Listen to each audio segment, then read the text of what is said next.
Alright guys, here's training tip number 2 for you. Muscle maximizing my huge way to overcome the inability to contract and feel a muscle. We all hear some people speak about, you gotta squeeze the muscle. What the heck does that really mean? You know, are we able to do that? Is everyone able to do that in every single muscle in their life?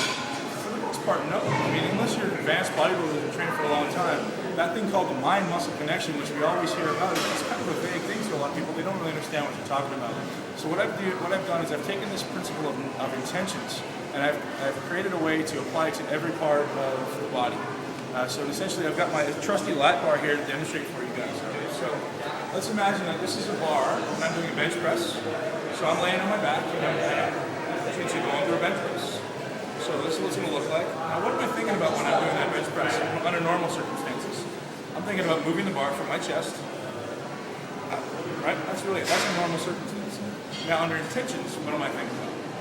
I'm trying to optimize time under tension. So I'm trying to ensure that my chest is constantly contracted, it's constantly tense. The only way to build muscle is by creating a maximum amount of tension or torque within a muscle. So how do we increase the amount of tension or torque within a muscle and ensure, this is the key point, ensure that it's going through the right muscle. So a lot of guys do bench press, they got these huge triceps, the triceps are really working, or they got these huge front delts, but the chest kind of sucks. So how do I ensure that I can go in the gym and actually work my chest when I'm trying to work my chest? Really simple, guys. Here's an example for you. Grab that bar, just like you're doing a bench press, and I want you to shove in this direction. So I want you to actually try intentionally bring your hands together. You can actually see it if you look closely enough. You actually see my chest contract just by shoving my hands together. Okay? So what happens? That allows me to control the amount of tension going through that muscle at all times. So on the negative part of the rep, I'm coming down, I'm really trying to shove hard because I'm stronger at that point. On the way up, as the weight gets heavier, it becomes more difficult to shove in, but you're still constantly trying to bring those hands together. Another way you can apply that, guys, is a lat pull down. Really simple. So we got the trusty lat pull down bar here. I'm doing a lat pull down. So what am I doing? I'm shoving out.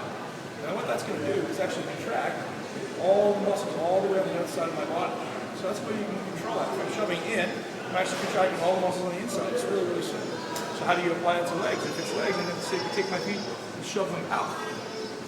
These are things you can apply to every single exercise that requires you using a bar or a stabilized implement. It's going to be a little harder doing something with dumbbells, but definitely something you can apply to everything to bring up those weak body parts.